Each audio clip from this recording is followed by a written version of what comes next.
Good morning, good afternoon, and good evening, everybody. Thank you for tuning into another Supatease video, and I just completed my 2400 challenge on Discipline Priest. I have been rank 1 in solo shuffle on it in Dragonflight, and it is the specialization that I 100% recommend to anybody that wants to have fun and have instant queues in WoW PvP. So in today's video, I'm going to be covering some tips in the lobby that I played to get to 2400 rating, so that when you start your Priest adventures, you're going to be able to start seeing success very rapidly and having the best time possible. So at the start of the game, I like to put Power Word Shield and Renew onto my allies. This is kind of just preempting your teammates for incoming damage, and it makes them a little bit durable. And you want to be getting Purge the Wicked out as soon as possible. I go for Mind Blast and a Penance while the Shaman is sat behind the pillar onto the Warrior. And your main goal is to do damage to whatever's in your line of sight and easiest to do damage to. I like using Pain Suppression really early. You have 2 charges of it and you can reset the cooldown of it. And I'm using Life Grip to pull my allies away from these melee attackers during their cooldowns, especially prioritizing the hunter who wants to keep a distance and stay ranged from the melee attackers. And you can see that I am not frugal at all. I used a Pain Suppression and a Rapture and immediately traded for those cooldowns in the opener and was really able to survive quite easily. My team is at full HP, they can keep up their momentum, and now I can go aggressive. I see a Smoke Bomb, Ultimate Penance with Mind Blast, and I am sending damage through that Smoke Bomb and able to knock out the Shaman and close out a round 1 victory. For me, Discipline Priest is all about keeping momentum. You don't want to panic and be greedy and then suddenly fall behind on cooldowns, and then you're sitting in a spot where I don't know how I'm supposed to recover now. I guess I'm going to Paint Sub, swap, Rapture, use everything, and we're still dead. And that's often the trap that you'll fall into as a Discipline Priest player, is wanting to be greedy, but there is absolutely no reason to. Now, maybe in 11.1 that's going to change, and obviously when the PTR comes out, I'm going to be testing that, giving you guys news and updates on all those massive class changes, so make sure to smash the subscribe button so you stay up to date with news related to World of Warcraft. But for right now, you don't want to be frugal. You want to just send your cooldowns. Round 2, same deal. Renew, Power Word Shield, get it onto every target. I don't know who this team is going to attack necessarily. I'm kind of anticipating the Warrior because he's not in stealth, so I've got the Power Word Shield on the Warrior, and then Power Word Shield now onto the Hunter, and the Rogue is kind of attacking me a bit. So there's a couple of options you can do when this starts to happen, but I'm just immediately going to use my Premonition and Trinket the Blind. I don't want to sit any crowd control. I don't want to fall behind. But when a Rogue is attacking you like this, you can use Psychic Scream on the Rogue. You can pull them behind the pillar and fear them out of line of sight of their healer, especially if you're getting trained by like multiple melee that don't have a lot of fear breaks. I'm kind of just holding the Rogue out in the open for the Warrior to possibly charge back to, but in reality, I think I should have pulled the Rogue behind the pillar at some point here and just feared him on his evasion. I think that's the best way to deal with it, because it can be a lot of pressure, especially with assassination rogues.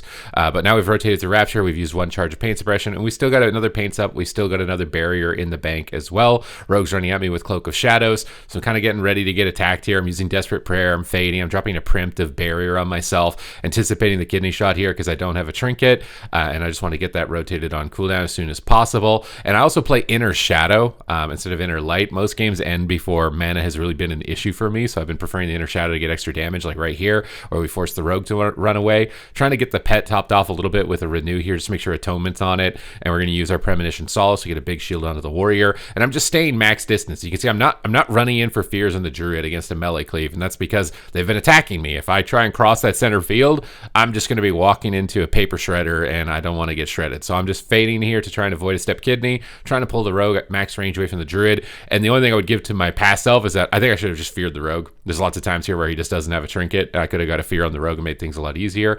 Using Pain Suppression here on the Warrior, debatably a mistake. Typically you want to use Pain Suppression on the target that gets kidney shot, or when enemies have offensive cooldowns up. Things can get a bit dicey when dampening is up, and I don't want my teammates to feel like they need to pull away or play defensive. I really like to play in a position where I'm pushing my teammates forward, and they were able to maintain momentum like this to kind of run down the enemy. I just want to make them as comfy as possible because I have the tools to do that, and keep them aggressive, keep them moving in, keep pumping out as much damage as possible. And honestly, it's a lot more fun to play that way than trying to play the kind of greedy, calculated way where you just sit back and you're like, I can get away with not trinketing this, I can get away with not Pain Supping this, and then, oh no, I guess you died. Shouldn't have tried to get away with that.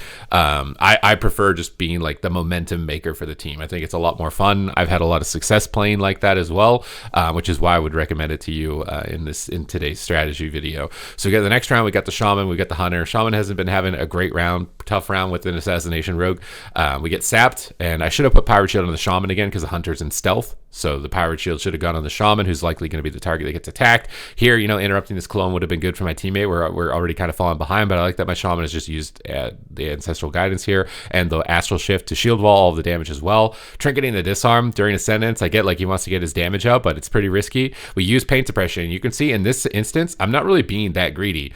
I'm just sending pain suppression. I send another pain suppression onto my shaman, and he gets smoke bomb. So we're going to drop a barrier, try and radiance through the smoke bomb. We get feared. I could have willed out of this, so I thought I was going to get tremored. So I kind of just sit, and then I will late, and I life swap with it. So if we use double pain sup, wall, barrier, he kind of ran out of the barrier, life swap, and I'm trying to rapture, but I'm just getting garroted 40 times.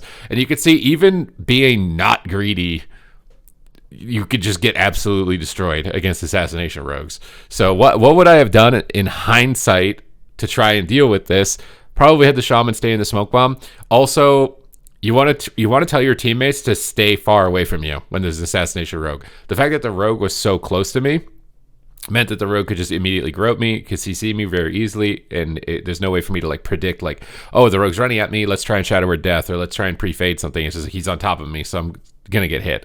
And it's kind of a reflex that I see a lot of DPS do, which is they pull back to their healer. And there are certain classes where that can work, but it's not against assassination rogues. If you stack up with assassination rogue, you're gonna die. So telling your teammates to just stay pushed, stay max range from you when there's assassination rogue could have likely changed the outcome of that last match. And now I'm just playing really far away. You saw how I went into that back corner. I've already used the pain suppression, and I'm staying really far away from where they're going, and they're going after the healer, which is going to be as far away from me as possible.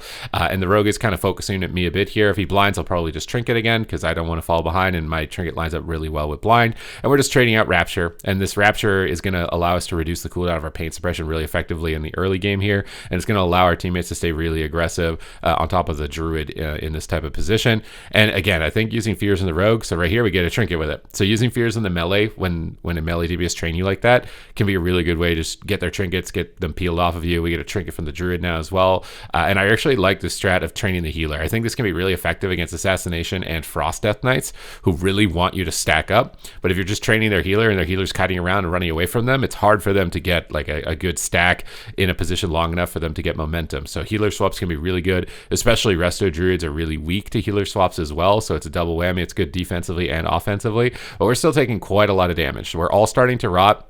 I've traded through basically all of my major cooldowns. I'm going to kind of need a YOLO play to survive here. So we're going to get a fear over onto the rogue. And if I didn't fear him earlier, he wouldn't have gotten put into that fear. But now I see death mark. So we're just going for the ultimate penitence. We're shipping it. We're clipping it. And we're desperately trying to get recovery out of this because if I can't get myself topped for void shift, we're going to be in a lot of trouble. So our shaman burrows here. A little bit of a random burrow. There wasn't really any sort of stun line. I guess maybe he wanted to pre-burrow, but he's got trinket. Usually you don't want to use cooldowns like that unless you don't have trinket.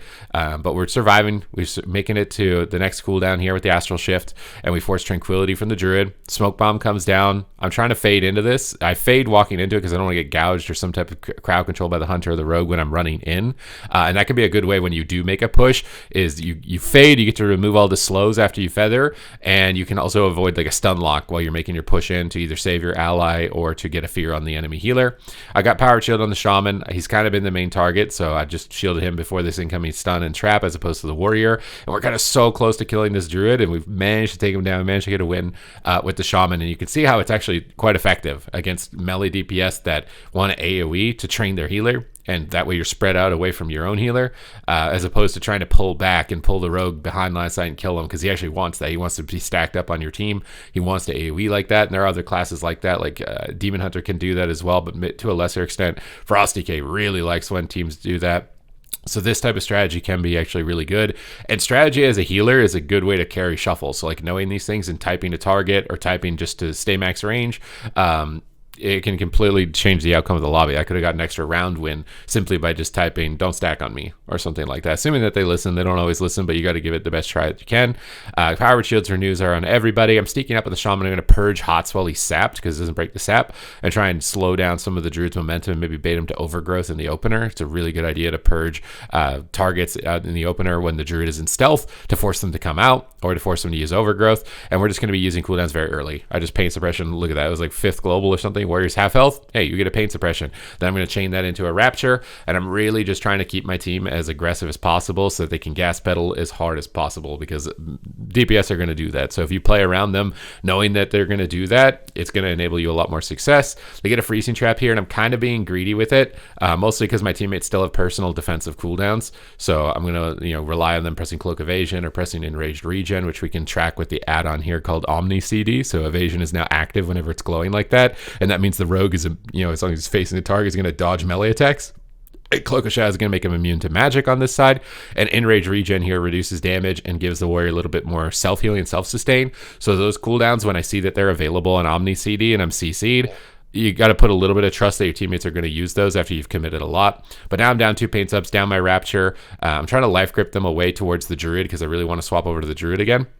I think not pressuring the Druid in this type of matchup is going to be a mistake. So we can go for a Mind Blast. We get the Druid's Trinket with a Storm Bolt. We got dots on him. We bait Roar Sacrifice.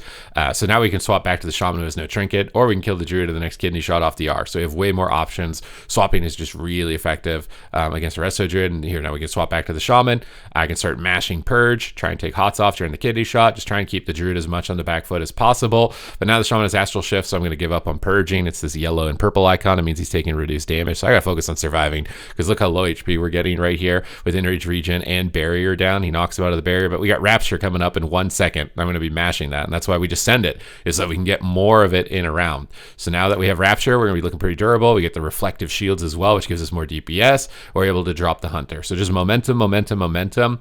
Keep the gas pedal down on the floor. Keep pushing forward. Trade cooldowns. Know some of the strategies ahead of time. And again, I'm always uploading videos and guides, so if there's ever something that you'd like me to cover, topic or something like that, let me know in the comments down below. But for me on Disc Priest, I have the most fun just gas pedaling, trading, efficiently and effectively, but not being greedy, and just keeping momentum for my team moving forward. So that way I'm having a lot more fun, because it lets me do more damage, keeping my team stable at high health, rather than panicking, falling behind, and then using every cooldown and then just being like, well, I guess that's it. I guess that's the end of our run. So we got Powered Shield renews up here. Again, Powered Shield probably should go on the non-stealth target. I get it on both, so it's fine. During saps, we can purge the target, so we can get off the Mark of the Wild, the Life Plume, force the Druid to kind of come out of stealth, and then we can start attacking Mind Blast during it, as he can't reflect in crowd control, and just get a little bit of poke damage here, chip damage, trying to force the Druid to come out of stealth, and trying to bait some type of crowd control. But I see the rogue going after the Druid, so I'm repositioning and line of sighting the Hunter. So I'm standing in position here so I can cast Ultimate Penitence and not get interrupted, and so that I'm isolated and I'm hitting the targets that my DPS are hitting, which is going to be the Druid and the Warrior, as those are going to stack up if we train the Resto Druid.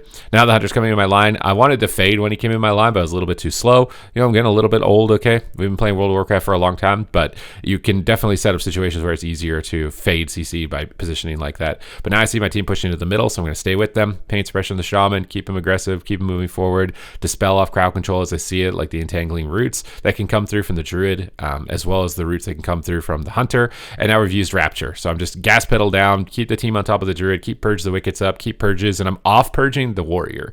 So we're attacking the Druid, but I'm purging the Warrior, and that's to enable my team to swap to the Warrior if the Druid commits a cooldown, because the Druid's panicking while he's getting attacked.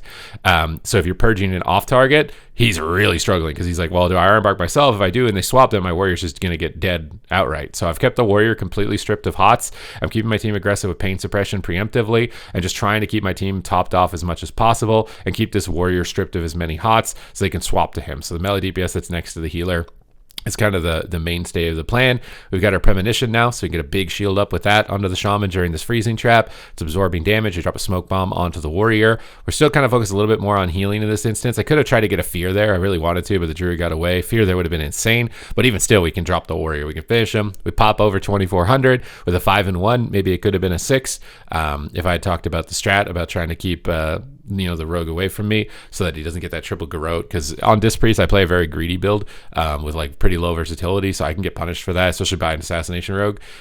So positioning matters a lot in that type of instance. But I have a lot of fun on Discipline Priest. It's always my #1 recommended specialization to anybody, especially somebody that's short on time and wants to make sure that they're getting good Qs, because it's going to be an instant Q. I want to say like 99.9% of the time.